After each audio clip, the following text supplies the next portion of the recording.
Commissioner Cagle? Commissioner Cagle? Here. Commissioner Heisler? Here. Commissioner Dickey? Commissioner Jacobson? Commissioner Johnson? Here. Commissioner Eastonson? Here. Commissioner Tizino? Here.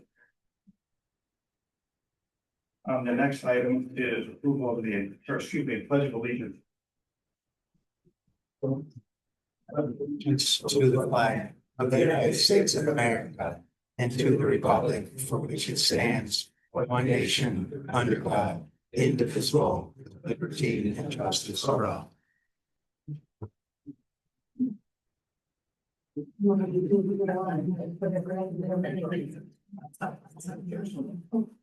Okay, is there a motion to approve the agenda? I so move to approve the agenda. Second. The agenda is approved. Please do all favor. Okay, all in favor? Aye. Aye, all unanimous. Here, we're gonna move on to matters of the public. So tonight, we're very excited to have a good turnout. We're excited to hear from everyone. And we want to have a very congenial evening tonight. And everyone's gonna get 3 minutes to speak. So let's start with the first speaker. Angel Collins.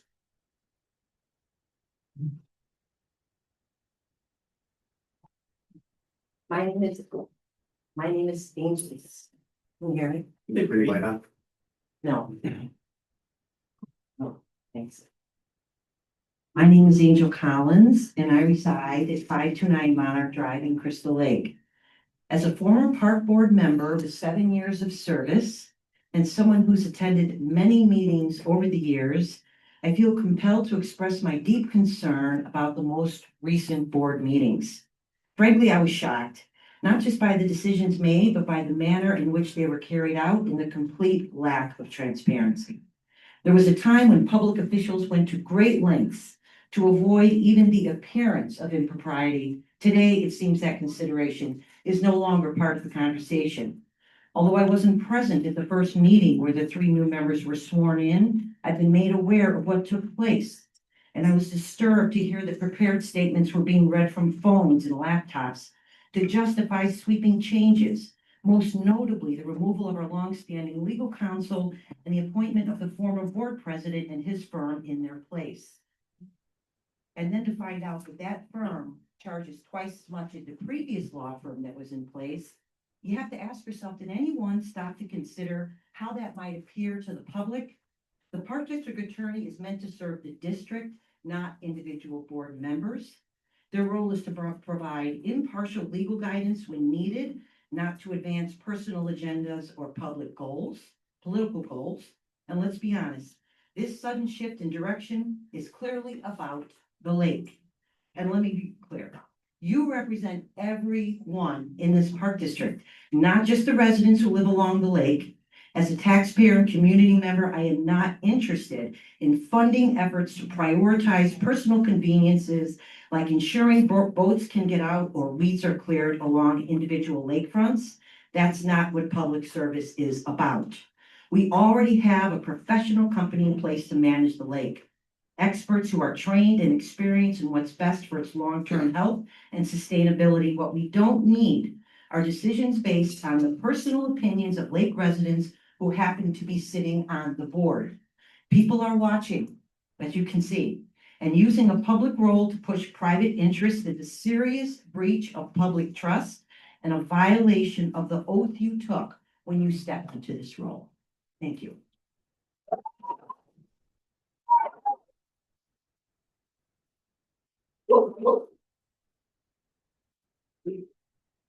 Next is Lori McConnell.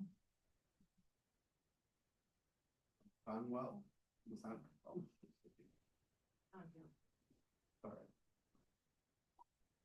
Name and address, you want first? Lori McConville. I reside at 1807 Blossom Street, Crystal Lake. I am the owner of Marvin's Toy Store in downtown, and I'm the current president of the Downtown Crystal Lake Association. I'm here to speak out to let you know that my store's been open for 12 years. We go to great lengths to make sure that we let everyone, every human being that comes to our downtown feel welcome. And the fact that the diversity and inclusion statement has been excluded bothers me greatly because there's nothing more important than the communication we give to our public and particularly our children to tell them that you are welcome where you live as you are. The Downtown Association has also just implemented 2 new programs because it's important to us and the members of the board that carry the message from the community. We have just done the Pride Walk for the 2nd year in a row, and this year we are doing the Disability Pride event, which shows you that leaders in your community say that it is important that we use with words and action, that we tell our community that you are welcome here as you are. I think that we need to spend a little more time on the differences of people and how valuable that makes our community as well. Thank you.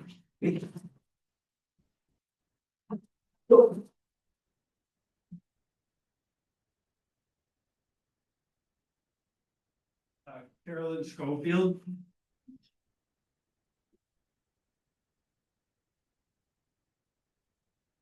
Good evening. I'm Carolyn Schofield, and I've lived in Crystal Lake for nearly 30 years. For over 25 years, I've been on numerous elected and appointed government boards. I understand the dedication it takes to serve, as well as the importance of an open and transparent government with public engagement. This is why meetings are guided by Robert's Rules of Order, enacting legislation and board policies. Per the OMA, an agenda must provide a main element of action, such as stating recommendation or approval. Per the Park District General Practices Manual, Policy 5.7, it states the committee of the whole meeting is for the board to discuss in detail matters in need of deliberation and possible future formal action at the board meeting. As a reminder, the June 5th, 2025 Committee of the Whole, at least 10 votes were taken with no actionable notation on the agenda and in contradiction to the board's own policy. In fact, in one of those votes, there was no member noted for motion or second, yet a roll call vote was taken. Policy 5.16 states the secretary shall call the roll and record the ayes and nays of the commissioners. Roll call by definition is voice and does not include the raising of hands, which took place on the May 15, 2025 regular board meeting.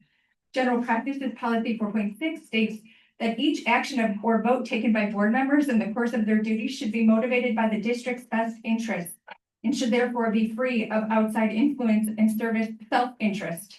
Board members shall have no direct or indirect financial interest in any aspect of the board's operation. This emphasizes the importance of the legal obligation to properly submit a statement of economic interest and why failure to comply or improper filing can lead to a Class A misdemeanor.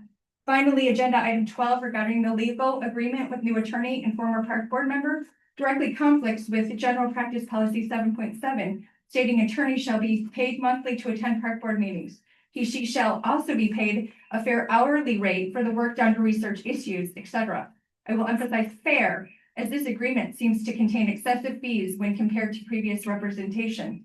This agreement also conflicts with Policy 6.0, which states that services estimated to exceed $25,000 in value shall follow bidding procedures, which require an open process, including advertisement, specifications, and review. The legal fee budget for this fiscal year was $26,500. I thank you for your willingness to serve. We are lucky to have the best government system in the world. We need to ensure that integrity and ethics are embedded in this process with public engagement and representation at its core. To quote Abraham Lincoln, nearly all men can stand adversity, but if you want to test a man's character, give him power. Please educate yourselves and hold yourselves accountable to all applicable laws and policies. Thank you.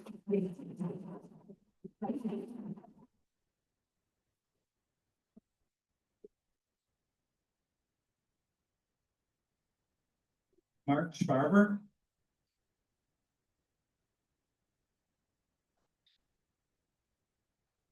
Notice that you make eye contact with the speakers. It looks like you're not. I wouldn't want that to be the perception. I think that you making a comment about my perception or your perception is not appropriate at this time. I think it is, and you two were talking. Let's give the public our full attention. They're here to speak to us.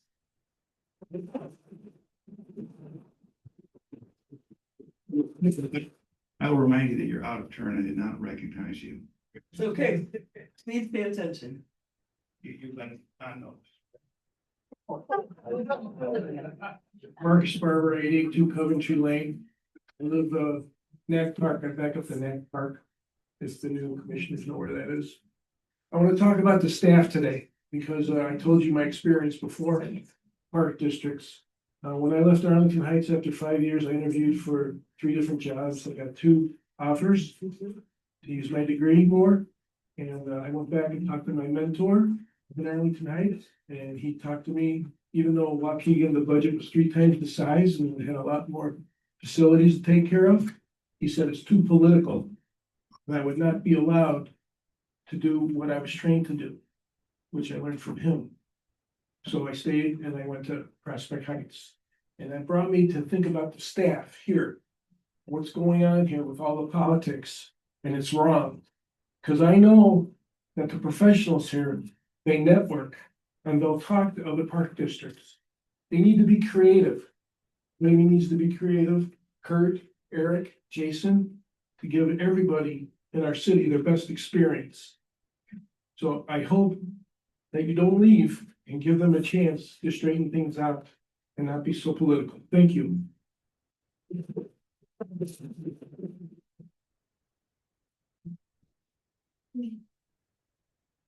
Michelle Times.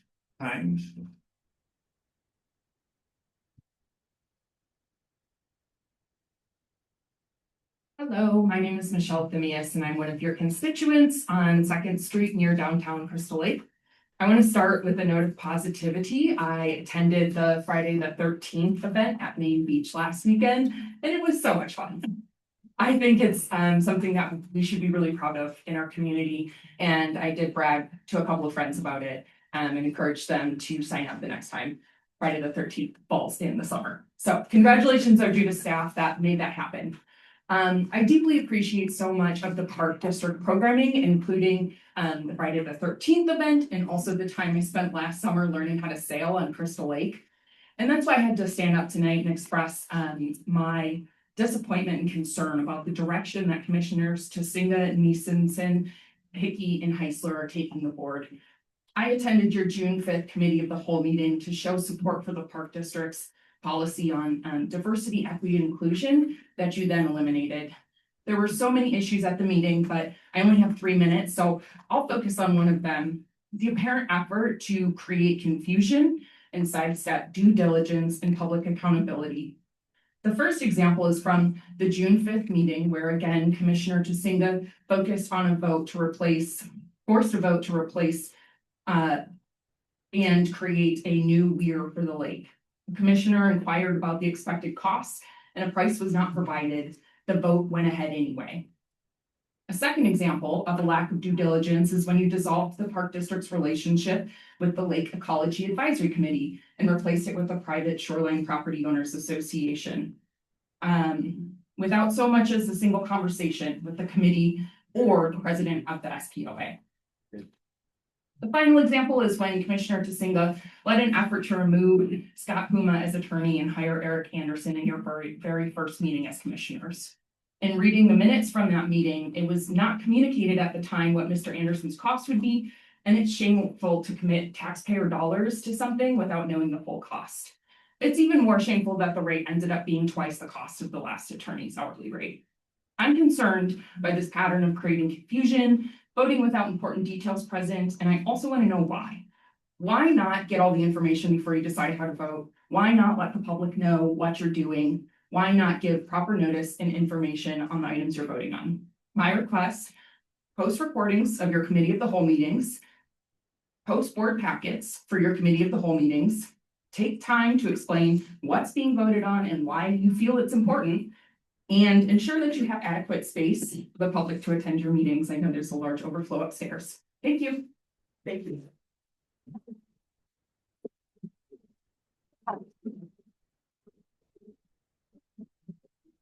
David Bradburn is next. You're stated. Good evening. My name is David Bradman. I live at 216 Second Street. First, I want to say thank you to the Park District staff for the Friday the 13th event, and specifically, thank you for allowing my film Frickin' Weekend to screen before the feature. That is the largest single audience I've ever screened before, and to do that locally is a highlight of my career, so thank you. That said, I would like to say that I am very concerned about what transpired in the last two park district meetings. I'm referring to things like the limited ability for commissioners to speak, no real dialogue or debate, a clear shadow agenda, gross overstep of policy changes and procedure, and the like. I know many who sat at the tables last meeting and pushed the agenda are new and can hide behind the "I don't know" excuse, except for one: the boards must have attorney.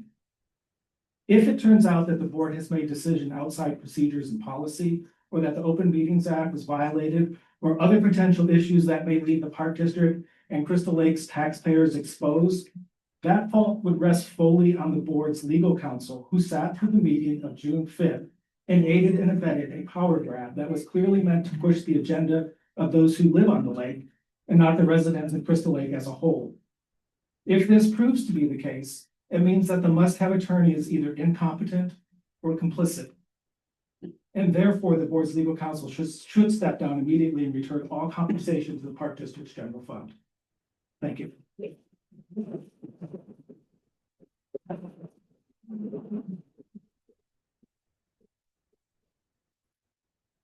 Jim Rockford is next.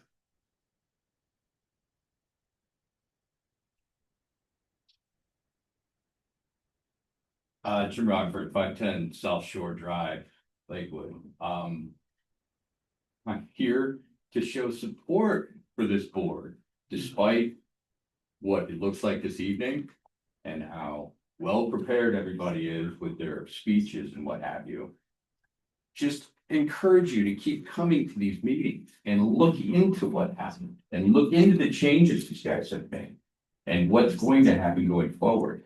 Put down your pitchforks and your torches and relax. And it's driven by just a handful of people. We see it, we know it, and give these guys time, and in time, you'll see it will be for the benefit of the community.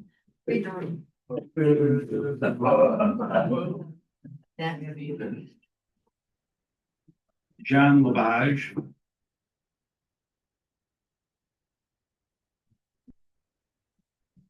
John Lavage, residing at 665 Greenbrier Lane, Crystal Lake, 27-year resident of our great city. Good evening, members of the Crystal Lake Park District Board of Commissioners. I would like to address the board regarding its actions at the June 5th, 2025 Committee of the Whole meeting. A Committee of the Whole meeting is generally defined as a meeting of the entire membership of a legislative body, meaning under less formal rules to discuss specific matters, which are then voted on at a formal meeting of the legislative body. Indeed, the agenda for the June 5th meeting listed items recommended for discussion. However, the board voted on such important matters as eliminating the diversity, equity, and inclusion policy, process for posting items on board agendas, transfer of power of the board secretary position, and the elimination of the citizen-led ecology committee to a private homeowners association. These actions were taken without proper public notice. These circumstances suggest that controversial actions were brought before the Committee of the Whole, not for purposes of discussion, but to be implemented without the required notice to the public. A definite lack of transparency at best, a deliberate act to obstruct the actions of the board from the general public at worst. Particularly upsetting was the repeal of the diversity, equity, and inclusion policy with no more than 15 minutes of discussion. Reasons for the extreme action were to avoid issues getting grant money. The flip side of that argument is it might also be harder to get grant money from the state of Illinois, other not-for-profits, and civic organizations that value diversity, equity, and inclusion policies. Secondly, it costs money in training. I can think of no better money spent than to ensure the Park District's workforce is a welcoming workforce to our diverse population, treating everyone equally and ensuring that Park District programs are designed to include persons with a wide range of abilities, economic, and social backgrounds. Quite simply, that is what a successful park district does. Diversity, equity, and inclusion policies were created by the Biden administration. Therefore, we need to adjust to the Trump administration. This is hardly a set legal matter. The current administration's rule by executive order respecting diversity, equity, and inclusion items has been met by numerous preliminary injunctions by federal courts. A most recent ruling by the U.S. District Judge William Young called for grants to be restored by NIH, which were canceled due to diversity, equity, and inclusion components designed to study health disparity. In his opinion, Judge Young stated that after 40 years on the bench, quote, he has never seen government racial discrimination like this, end quote. By the way, Judge Young was an appointee of Republican President Ronald Reagan.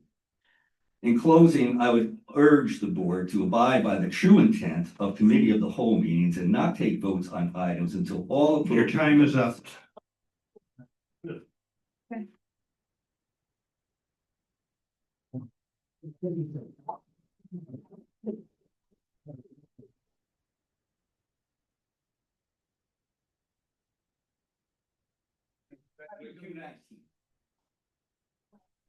Fred Wickham is next.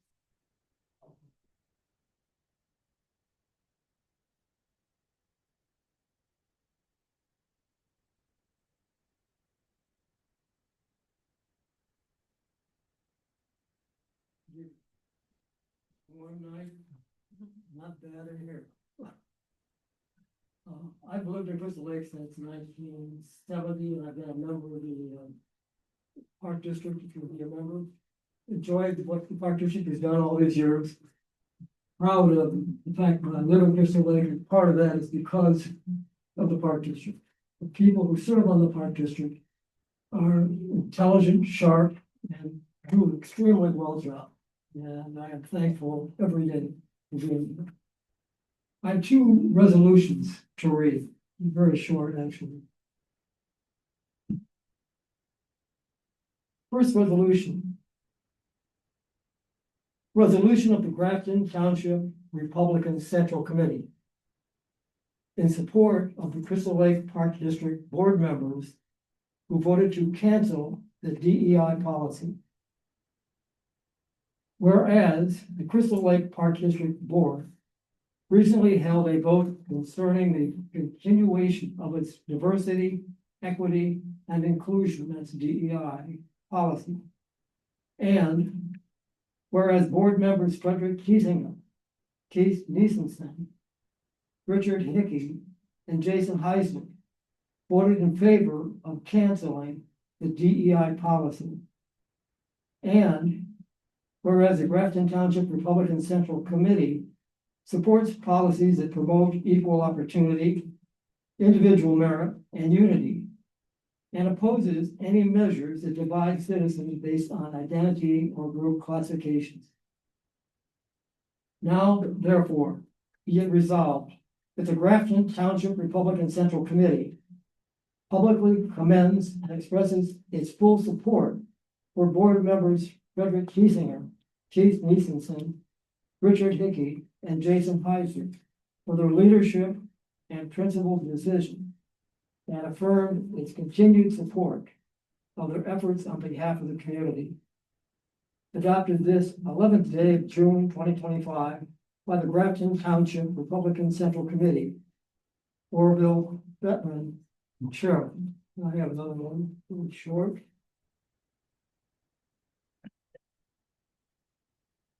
Resolution of the McHenry County Republican Executive Committee in support of the Crystal Lake Park District board members who voted to cancel the DEI policy.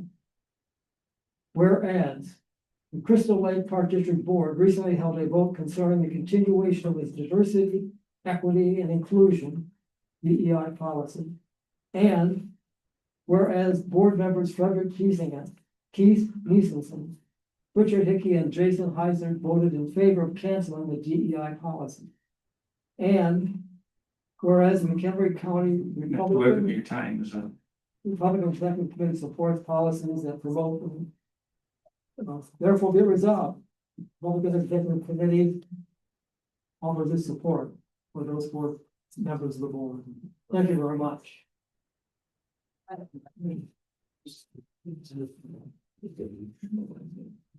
Patty Noby is next.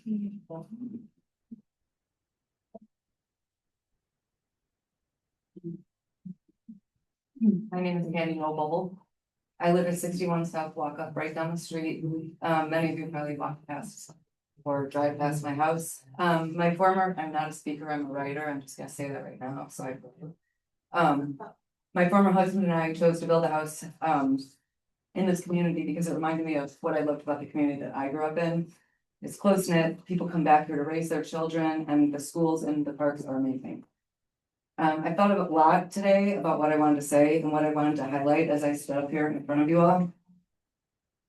I thought I could speak as an event planner that has worked with nonprofit organizations, a member of a commission here in the city, and a former board member of a nonprofit who is disheartened by the way that members of this board have conducted meetings, haven't followed protocol, and have disregarded the insight or input from the community.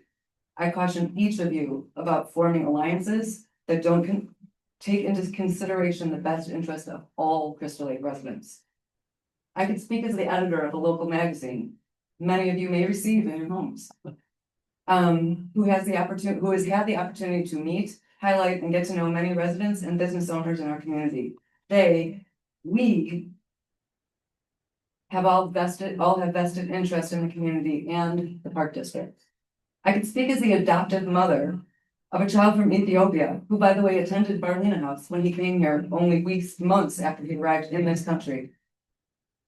The experience of raising him has taught me more about standing up for diversity, equity, and inclusion than ever before. I can speak as someone who, while not a resident of the lakefront, enjoys time on the water with friends and family, as I did today while my hair is still wet. I'm concerned about the direction this the lake-related decisions are taking without conversations with others, especially when the lake is a shared resource that belongs to all of us. Tonight, I'm speaking as a resident who is entrenched in this community and is paying attention and is here to remind you all that we are watching and we deserve and respect and expect better than what I've seen in the last couple months. And Mr. Heisler, at the last meeting, you said we are a top-notch community, then start acting like it.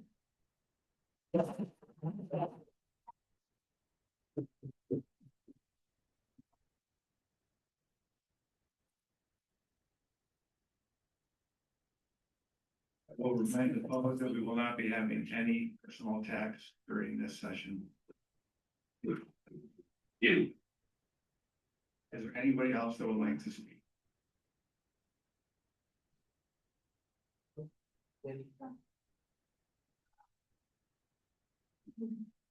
My name is Cal Skinner. I live at 275 Meridian Street in Lakewood.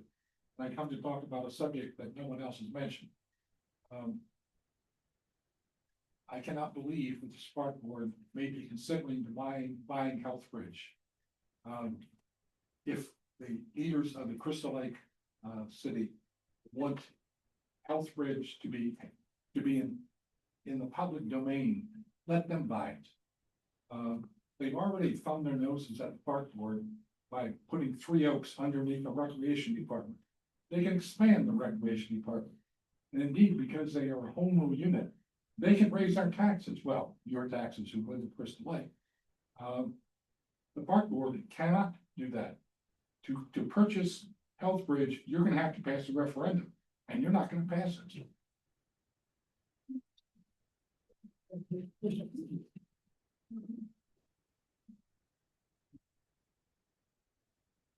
Good evening, commissioners. My name is Brad Fennessy. I live at 217 Sunset Terrace, and tonight, like many others, I'm standing here before you as a concerned Crystal Lake resident. 2 recent decisions by this board threaten the values that make Crystal Lake a welcoming community, eliminating the Park District's DEI policy and dismantling the citizen-led Lake Ecology Committee. Both raise serious concerns about transparency, trust, and who is given a voice in our town. Removing DEI may seem symbolic, but symbols shape how people feel about belonging, and right now, this sends a message of exclusion. Crystal Lake thrives on its diversity. Removing these words suggests only certain lives deserve enrichment through our parks and facilities. Are you telling me these are the optics you want representing our community? The vote at the last meeting felt rushed and pre-planned. Residents were denied a real chance to speak. That's not democracy. That's not public service either. DEI isn't just ideology. It's a commitment to fairness, empathy, and equal access for all. Removing it tells people their identities and experiences don't matter here. And that's not the Crystal Lake I believe in. That's not the Crystal Lake I've grown up in my whole life. Our DEI policy draws a clear line that inclusion across all public spaces and programs is a community value. For board members to deny that right through your vote is saddening. This board also chose to replace the Lake Ecology Committee with members of the Shoreline Property Owners Association. Do I really need to remind you that Crystal Lake is a shared resource? Its health impacts the entire city, not just the 155 lakefront homes that share lakefront property with this community resource. When oversight is limited to a small group with private interests, public accountability fades. And that's not something I want to see happen in this town. The Lake Ecology Committee must remain open to all residents. Crystal Lake isn't a private amenity, it's a public resource, and its stewardship should reflect the whole community's voice. Together, your votes suggest a shift towards exclusion and private control, when what we need instead is transparency, community input, and inclusive leadership. The solution seems clear. Reverse this DEI vote, reopen the Ecology Board to all residents. Let's restore trust and show that Crystal Lake truly belongs to everyone, a community where every voice matters. Thank you.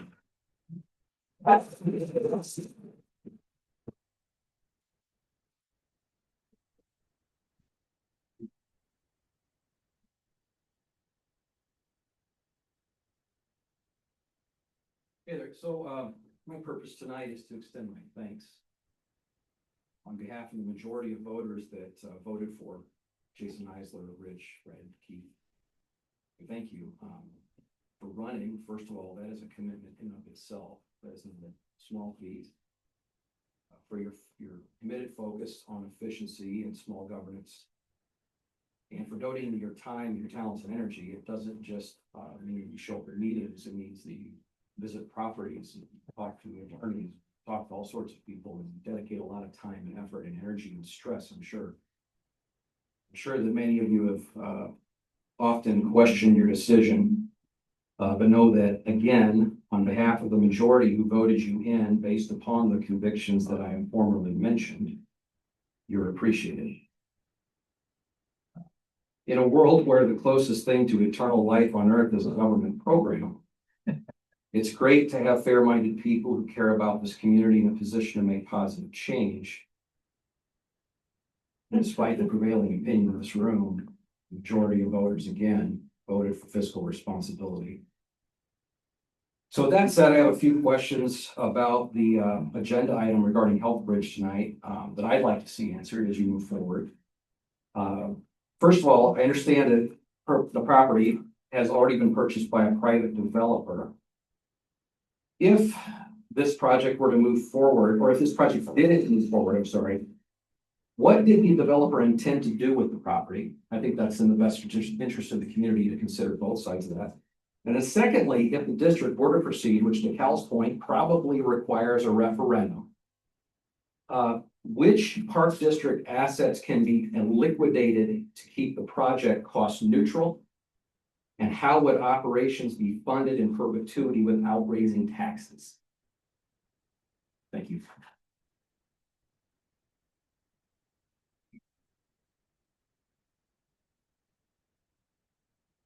Good evening, Park District Commissioners and staff. Happy June 19th. My name is Mandy Montford. I'm a lifetime Crystal Lake and Lakewood resident.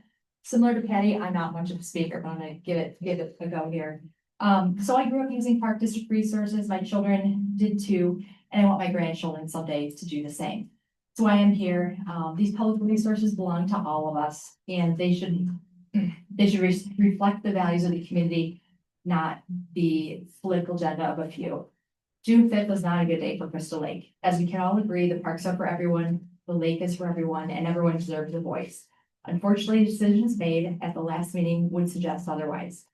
Several rushed actions pushed through with very minimal transparency or discussion appeared more about consolidating power than serving the community. I'll start with the most blatant, in my opinion, the repeal of the Park District's DEI policy. A few of the reasons given were it costs money. Yes, from what I heard, about $2,500 a year.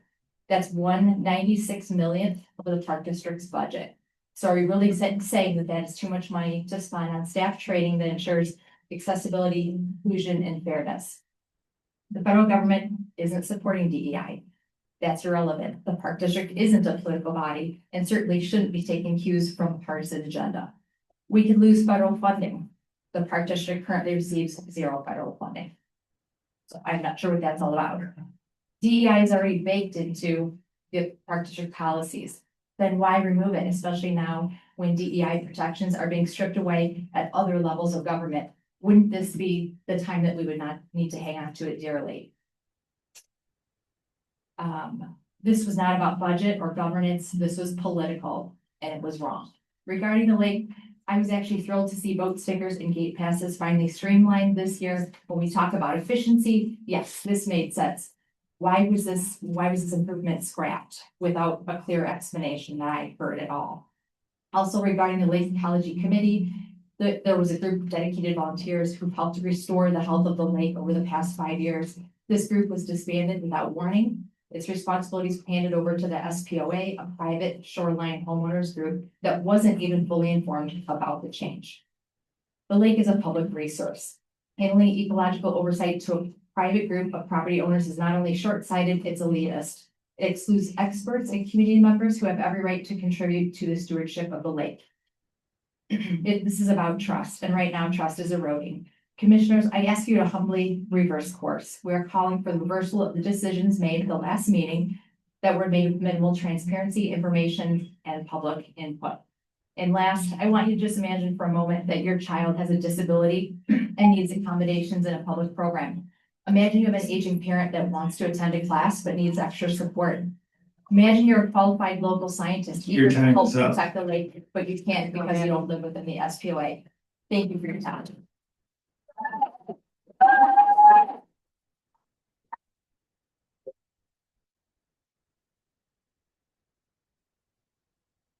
Any other comments?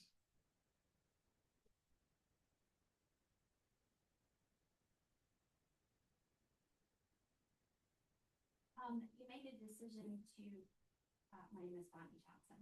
You made a decision at the last meeting to reduce the number of times that the lake is tested. And I want to bring to your attention that that's a horrible idea, because that really just puts the 4 people on the board who have the largest boats on the lake for inconvenience by seaweed. So what you said was you were going to test less to get rid of more seaweed. I've been a citizen scientist for the last 1,500 days. I provide precipitation readings to the National Weather Service, and I can tell you that we're at half of the 30-year median for rain just in the last 2 months. So the time to reduce readings when the lake is actually at most jeopardy, just because 4 of you have big boats, is completely inappropriate. Thank you.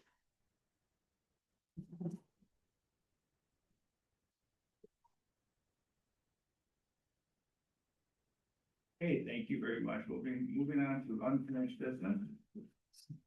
I requested that the updated full-time compensation structure be continued tonight.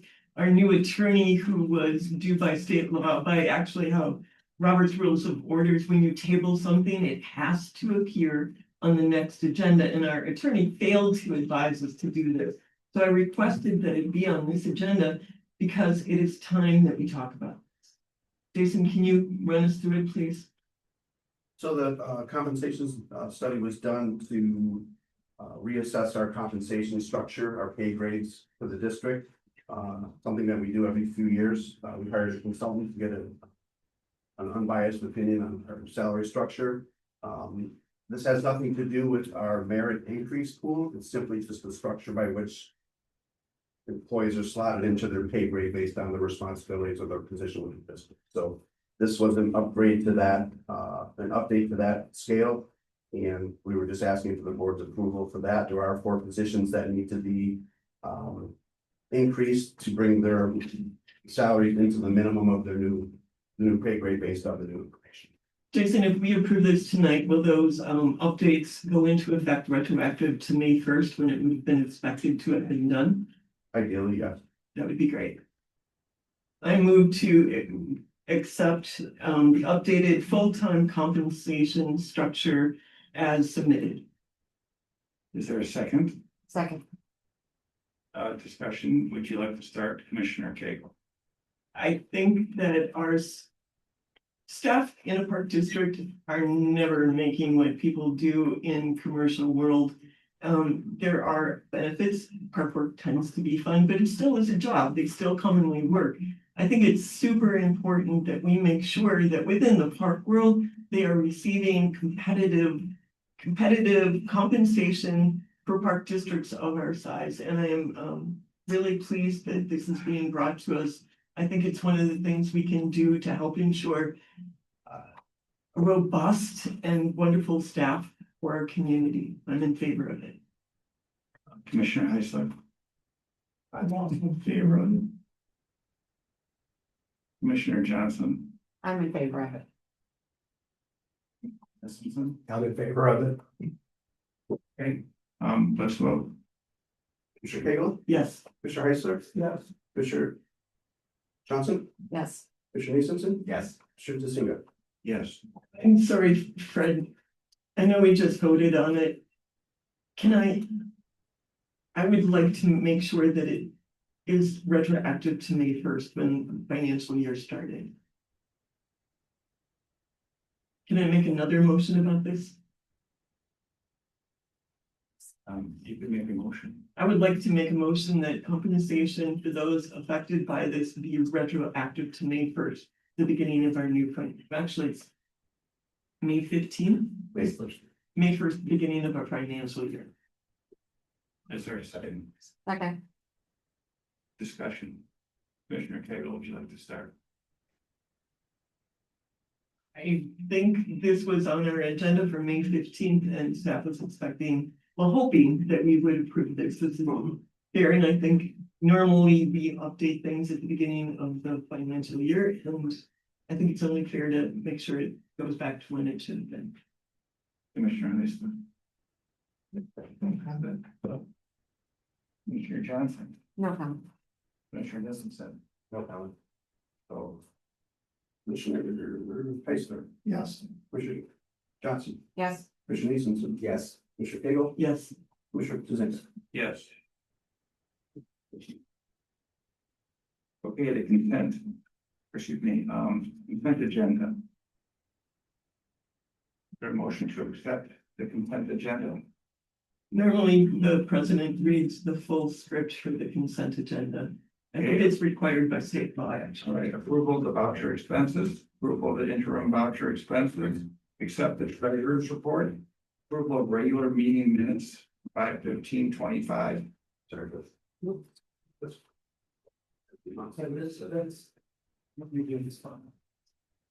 I object to this. I do believe under state law, we want to do the right thing. We want to obey everything that's required of us.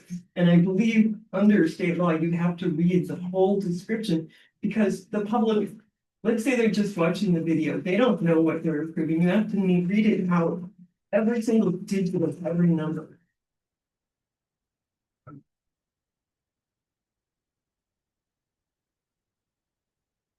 Okay, so the consent agenda, the voucher expenses for the month ending May 31, 2025, in the amount of $627,091.63. Approval of the interim voucher expenses for the month ending June 30th, 2025, in the amount of $303.93. Accept the treasurer's report for the month ending May 31, 2025. In the amount of hearing aids up. $170,483.38. Approval of the regular meeting minutes from 5/16/24. Approval of the committee meeting of the whole minutes 6/6/24, and approval of the special meeting minutes from 6/13/25. Is there a motion to accept the consent agenda? I so move. Is there a second? Second. Commissioner Johnson? Yes. Commissioner Livingston? Yes. Commissioner Cagle? Yes. Commissioner Heisler? Yes. Commissioner Bennett? Yes.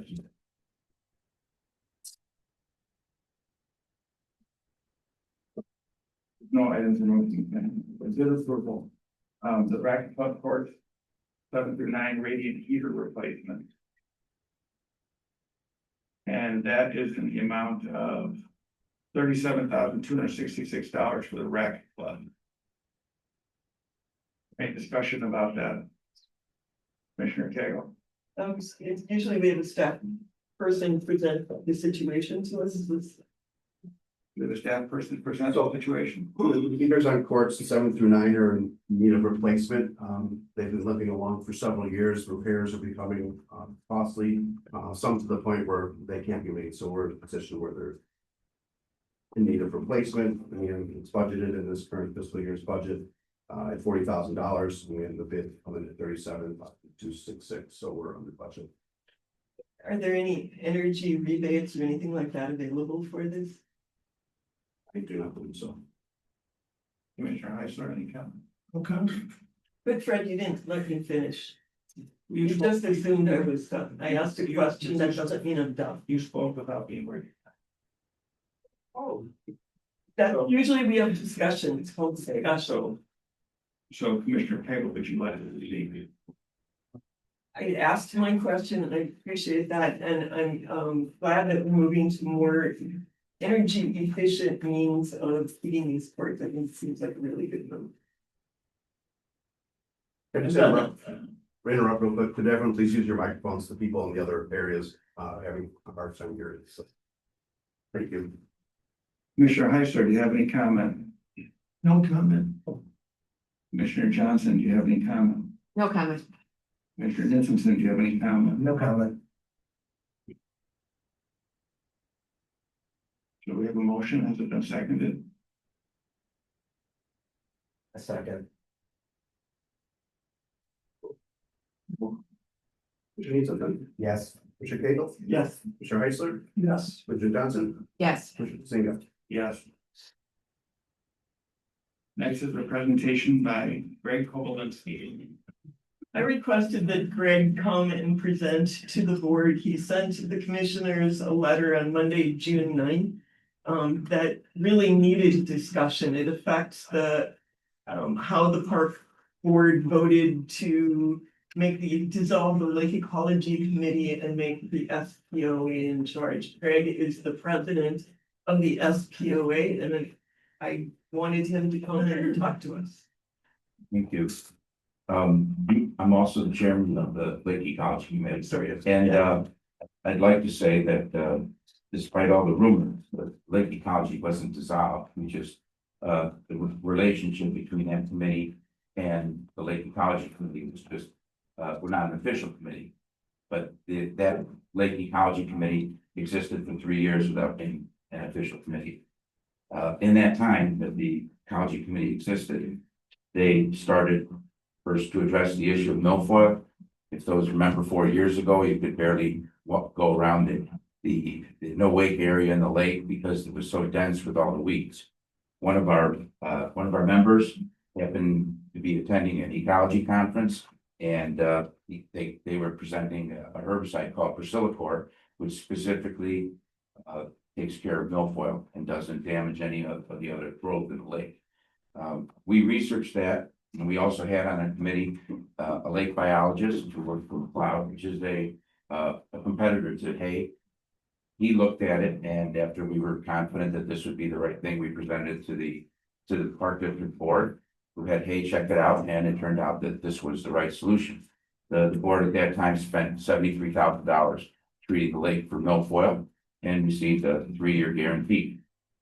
By the way, we're in the 4th year, and guess what's growing in the lake?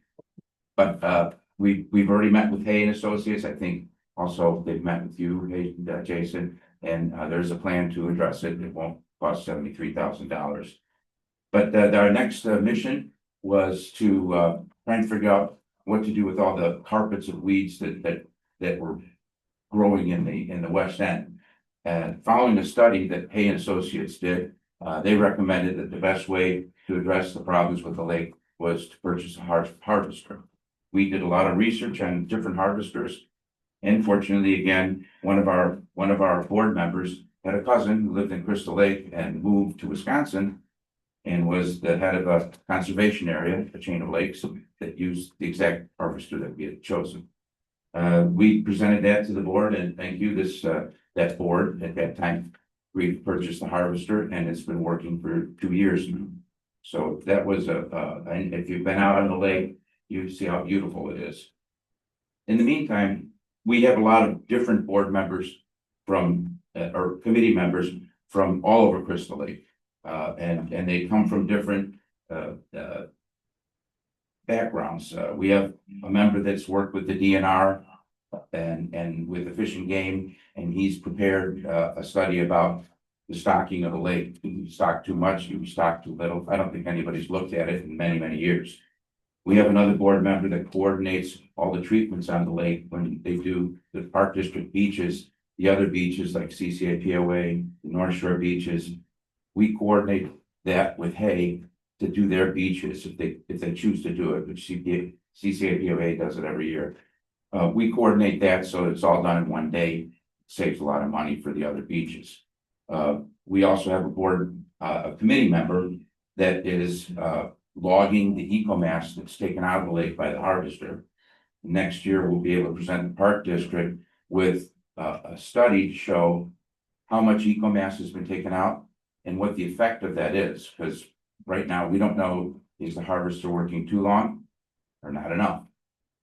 So we're working on that phase of it to know how to best use that. We've also done studies for Hay and Associates when they wanted to treat along the shores of the lake. They don't know what the shoreline, how many feet that shoreline is that they want to treat. We've mapped the whole lake, and each property now has been identified with how much shoreline they are. And last year, the Hay didn't really treat the lake for some of the weeds until July because they were so swamped. And so they asked us, could we do this? Because that would speed up the process. So these are some of the things that we've done and that we've worked on as the Lake Ecology Committee. I think one of the biggest accomplishments, and I have to thank Mandy, wherever she is, right there. Thank you, Mandy, from City Council. We went to the City Council and Lakewood, and they passed the ecology fees, which the Park District has been administering now for 2 years. And that those ecology fees pay for the park, for the harvester, I think the employees, amortization, storage, maintenance. They also paid for this year for the treatment of curly leaf in the West End, which is an invasive species. And they are there for the Park District to use. And they're a huge benefit to everyone in Crystal Lake because those are fees paid by the voters and we're not using taxpayer money. And those fees will accumulate year after year and will not burden the Park District with taking care of the lake out of its taxpayer money. And I think that's very important that the voters are the ones paying for the maintenance of the lake. I'm a little disappointed that this board chose to leave that IGA, the intergovernmental agreement associated with these fees. So I'm not quite sure now if the Park District is going to be able to continue to receive those funds. I am happy that I did have some correspondence with Fred Tiesinger about whatever issue it was that caused the board to exit that agreement, that if those issues could be addressed, I asked them, would you be in favor of the Park District in some form engaging back with the city and so it can receive those funds instead of having to dip into taxpayer money to pay for the lake? And he said he was. So Fred, I'm take you at your word. So somebody mentioned here about the demise of the Lake Ecology Committee. It's not dead. So we have a meeting scheduled next week. But Fred had spoken to the SBOA board yesterday and informed them that the Park District had wanted to name them as the Ecology Committee. And the directors of the board were grateful, I guess, and were excited and surprised. The result of that meeting was that the Park District, the SPOA board created an ecology committee. But all of the directors there insisted that this be an open committee, exactly like the Lake Ecology Committee that I was heading. So it's just more people, more help. So we're combining forces, we're joining the two committees together, and we will continue to function as basically the same committee. Except a few of the SPOA board members will be joining us.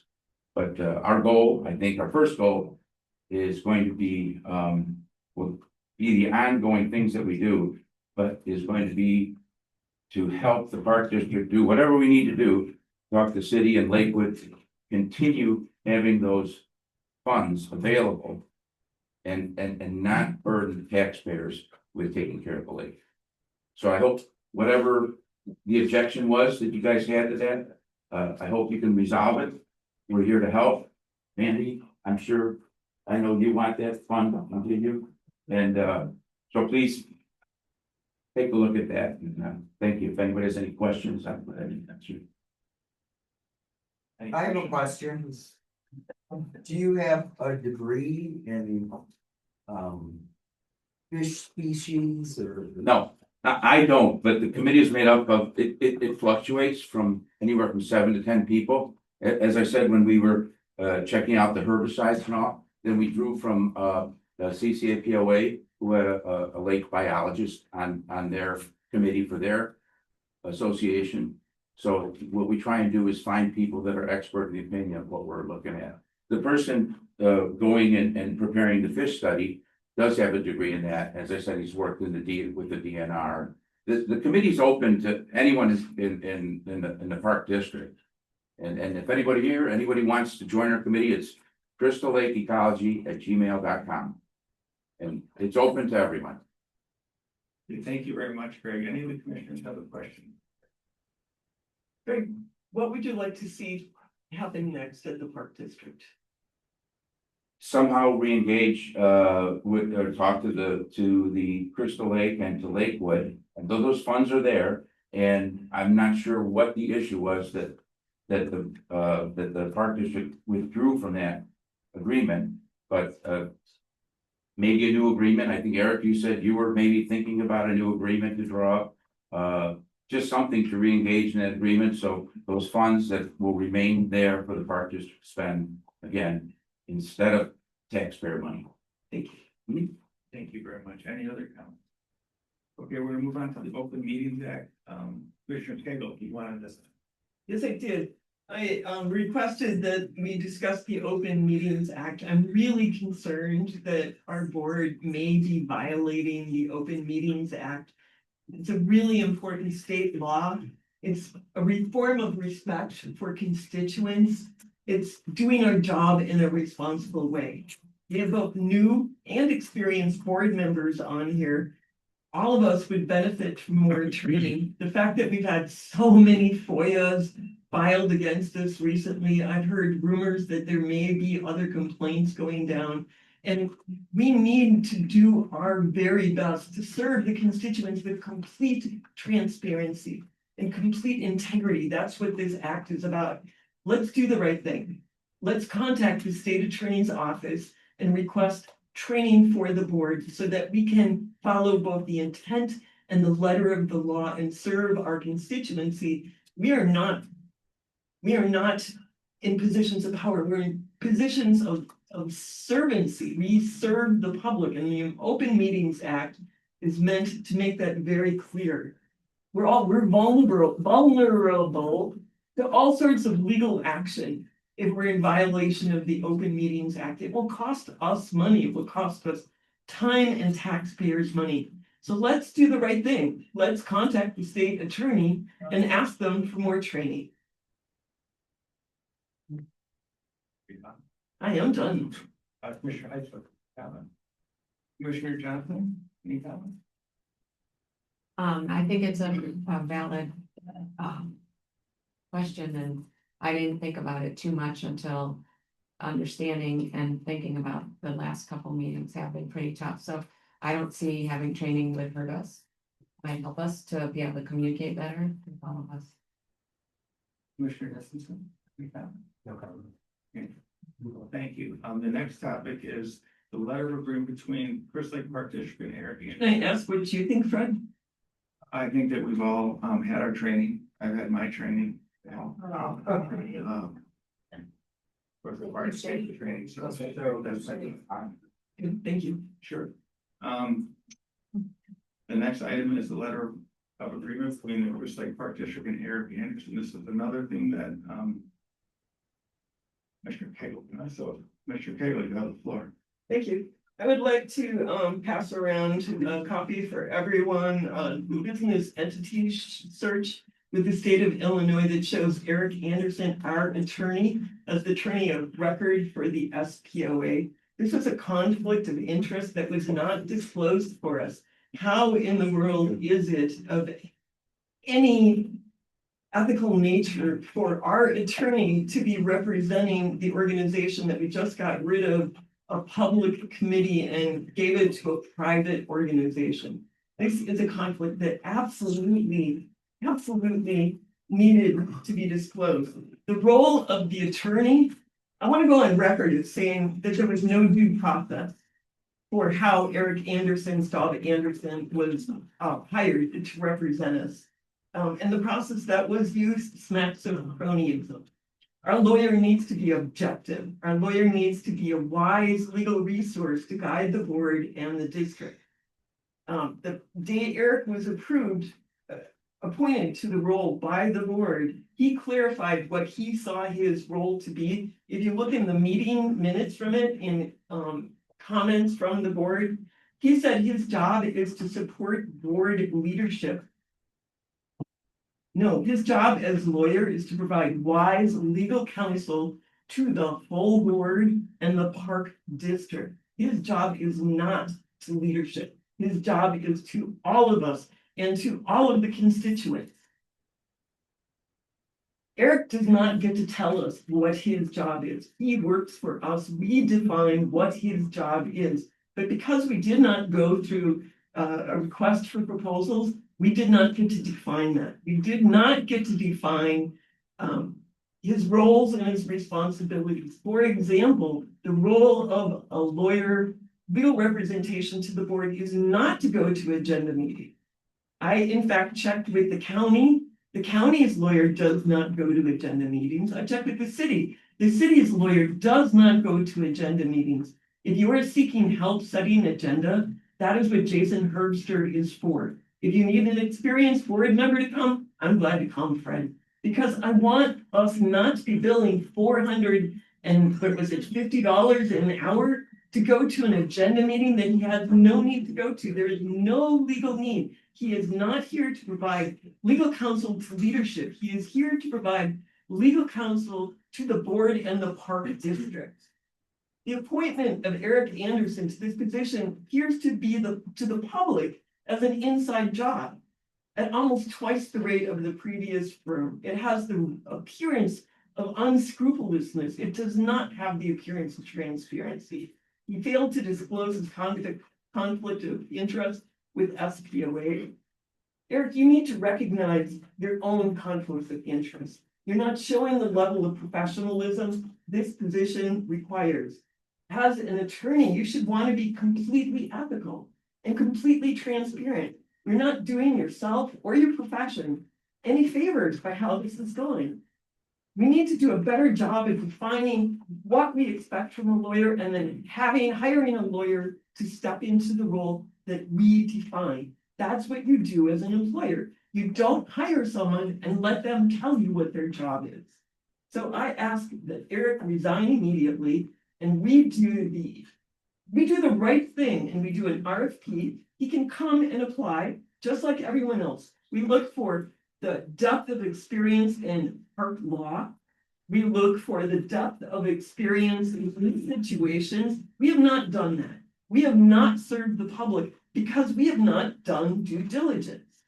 So Eric, would you please resign? Before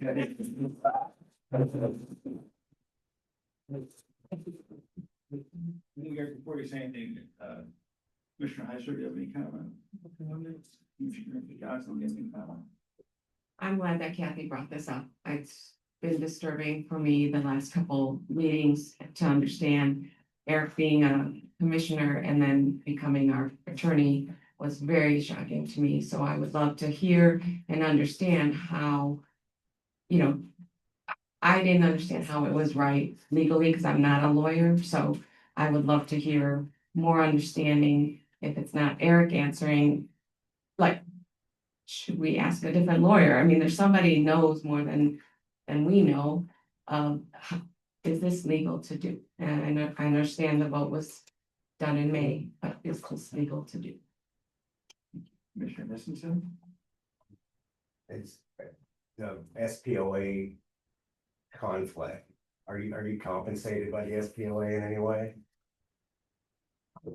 No further comment. And I have no comments to make here, so great job.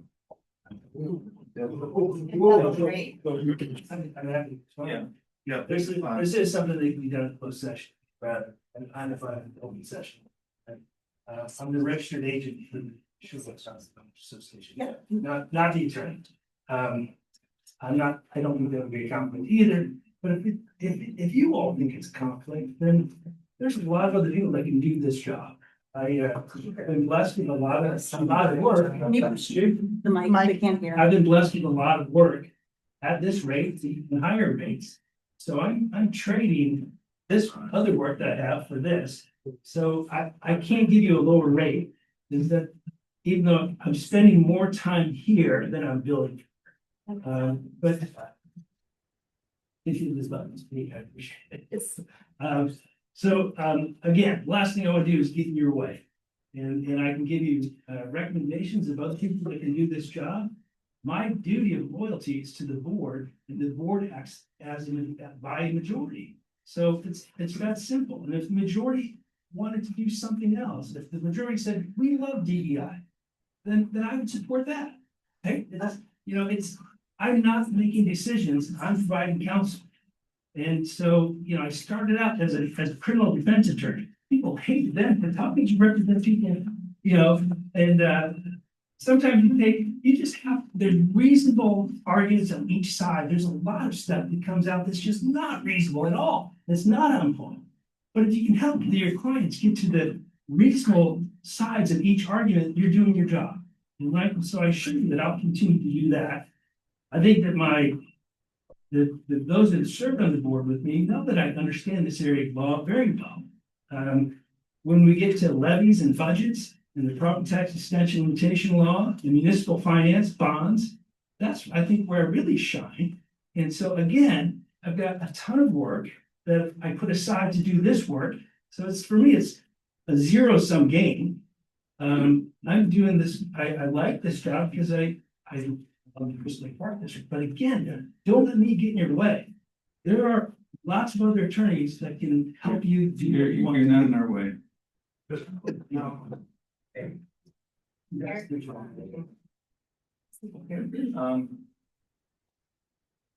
The next topic is recent FOIAs. I asked that this be put on the agenda also, because we have more FOIAs than I think we've ever had in one session, and they're fairly serious. And we have not received, as a board, we have not received any guidance about how we are responding or what we're expected to do, or even taken a good look at why these are happening.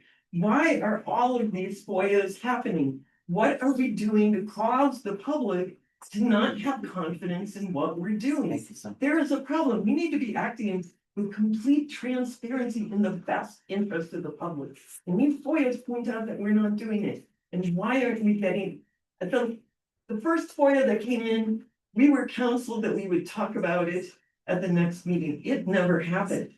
We have not discussed these. Let's discuss them.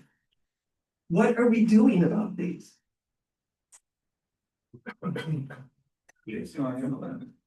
They're all being fulfilled. I do provide my board report, monthly, the FOIA requests received by the park district. To Kathy's point, yes, they have been extensive for the last, month. It's taken a lot of staff time, but that's what we're here to do, so, that's not really part of the conversation, but, we're fulfilling them. There's a few I've needed, Eric's guidance on.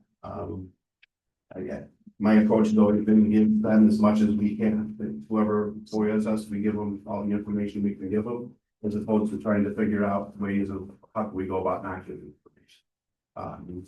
It's a lot easier to give everything we have. The difficulty with some of these FOIAs is there's a lot of detail that's gone into them because they are requesting emails. We have to have our IT guy run checks through the server to pull all that information. That's the most efficient way to do it. And it provides us with backup to the process that's been done if requested. So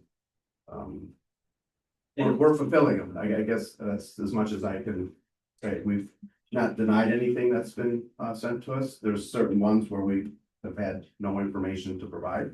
What about the ones where they're asking for personal email surveys? I've asked and nothing was provided based on nobody had it. So our board members here are saying that they have nothing, there's been no emails or cell phone calls or anything like this.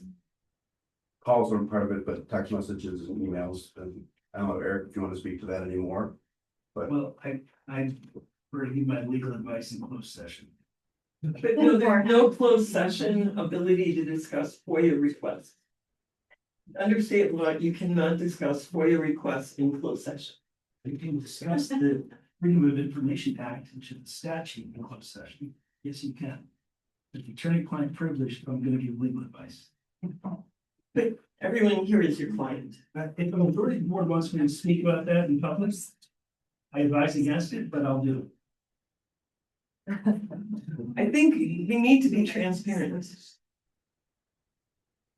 Does anyone have a motion that they want to make? I would like to move that we discuss these FOIA requests in open session. I'm not saying you can't discuss it. I'm saying I'm not going to give legal advice on this in open session unless the majority wants me to do that. So I think we've already discussed them in open session at this point. And I think if there's no further discussion, we should move on. All right, hearing none, let's move on to the Northwest Health and Fitness Property discussion. Commissioner Cagle.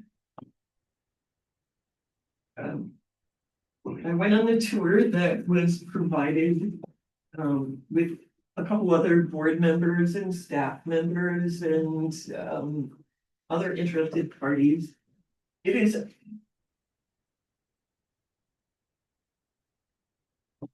I was waiting for your attention. It's a beautiful facility and the potential for us creating a community center is amazing. It is huge. Somebody here asked how we would, I think it was you, Cal, who asked how we would offset the cost and what other properties could be liquidated to make this feasible. And I think it's quite feasible that we could liquidate this building, for example, and maybe Grand Oaks.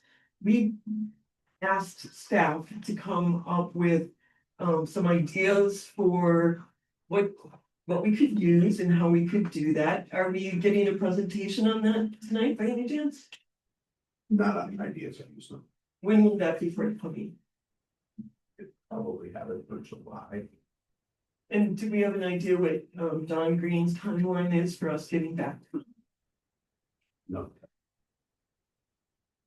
I look forward to seeing, I'm filled with hope that this could be just a killer resource, and I am for us, as a community, not as a gym, not as a health center, but as a community center. There are things our community needs and doesn't have, and this building has the space to allow that to happen.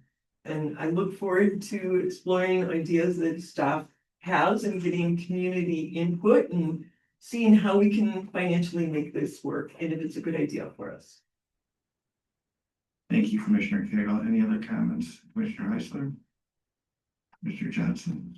Yeah, I would like to see if there is I know it takes time, Jason. And you guys know more than us, if that's something that the park district can handle as staff. And like, because of we don't know what it would look like, so it's like it's building, so I would like to see if the staff can spend some time to see if there's something we can do with it. Commissioner Nissenson, any comment? Okay. Okay, I have no comment. Thank you. Reports to the board. Rick, anything? I've got nothing, Kurt, anything? Amy? The rest of the staff are out in other rooms and they got. So we can move on to matters from the show. Any matters from the board? Yes, thank you. I was thrilled to see the back to school event that we're gonna be doing for, it looks like 7th and 8th graders, was that it? Yeah, Pardon? yeah, it's a general kind of a teen event that we've got based on some of the stuff that we've gone through before. We have been asking for programming for teens for long time, and this is I think it's a wonderful event. As a community, we need to get our teens and our young people to come to events. Programming for them is difficult. If we reach out and get them to come to these events, we provide social opportunities for network, for making friends, for keeping out of trouble, for getting out of mom and dad's hair. These are really valuable events, and I'm thrilled to see this one. This is a new one that we've never done. Correct. Correct? And I hope the community can help make it a success. So thank you for that. And I'm the police officer. Are we gonna recognize our police officer? When? In a meeting that's maybe not as. Probably. Well, actually, I think the public Yeah, would love that would to be good. see. Well, What, and I talked, Chief Longo was out of town, he wanted to be here, so we'll do it in July. what an outstanding thing she did to help save that person's life. I was just so moved to read that. And I wanted to say thank you for the successful Friday the 13th event. I understand we sold out at 1,300 tickets. Correct, yes. Is that more than the last event? That's very comparable to what we had before. We had set it a limit so that we weren't just overrun with people, or we didn't get to the day of and all of a sudden 500 more people showed up that we just didn't have the capacity for, and all of a sudden it became not as good of an experience for everybody else. But it was definitely a successful event by our standards. I'm thrilled that we could do that. Thank you for doing that. Thank you. And how was like summer swimming lessons? Yeah, they're Yeah. going great. Definitely, we have public swim lessons, and then we do swim lessons for the campers as well. Public swim lessons are going really well, but as a reminder, anybody that's in our summer camp, they are given free swim lessons as part of their camp package. So of the 500 some campers that we have every day, they are all learning to swim. What public swim? Our client lives know how to swim. That's it for me. Thank you.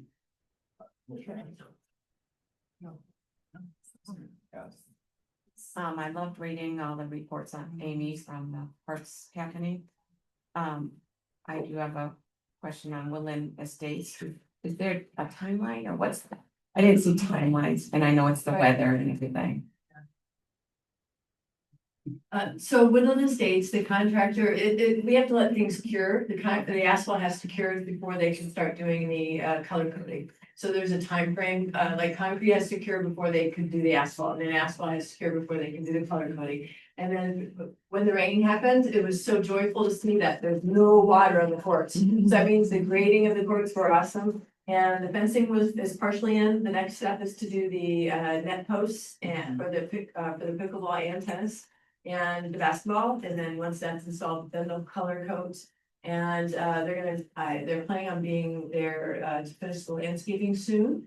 As you saw, we had some vandalism, but the contractor's gonna clean that up too. But the new trails look amazing. It's coming along well. All the parks all of the park projects are coming along. It's a process. Things look really messy, really tough, and then all of a sudden they're clean. Like Halligus, Lakewood Meadows is not open yet. We've had some people try and play. And it's a dangerous place when you have contractors working with bobcats and backhoes and have children trying to play or people on the courts. It's a little scary for me as I'm managing this, so I ask people to be patient with our contractors and just wait till we open it. We're gonna have it for Lakewood Meadows, we're gonna have a grand opening soon, and all the parks, when we have them open, we'll definitely put some signs out, notices on the website, social media. The grand opening is June 25th. No. We have to wait till we get all the permits closed and we have some materials still outstanding that we're not finished receiving. So, and there's still landscaping, so then we are waiting anxiously to get comment out there to turn the power on, so we can test the equipment, so we can have the permits closed out and everything inspected. So we are on a holding period for our grand opening for Lakewood Meadows. Okay, thank you. Yeah, thank you. Thanks for asking about that. Commissioner Nissenson, Jason, is it appropriate now, finance question or regarding the financing package? Sure. I'm curious on the park district's deposits, if you will. Fifth Third Bank is giving us a good interest rate, 4.1. Crystal Lake Community Bank has us at 4.56%. And the Home State Bank is sitting at 3.1%. Is it possible we were out to Home State, maybe say step it up? I mean, you know, It's certainly important. a percent on that kind of deposit, it's a lot of money. We will look into that. Thank you. Yeah, it's something we've been working on, asking the banks to do and keeping a closer eye on. Eric brought it to our attention maybe a year ago, and I think the staff has made great progress on it, but I agree that it's something less than money. And it's not a finger point at the park district in any way. I mean, I think a bank, I work for a bank, and trust me, banks always want to pay less and get more, and we want to get more and give less in that regard, but I guess somewhere in between is a good balance, but thank you. Okay, well, thanks everyone for coming tonight. We're going to adjourn the meeting now. We'll be moving into executive session. Thanks for coming. Yes.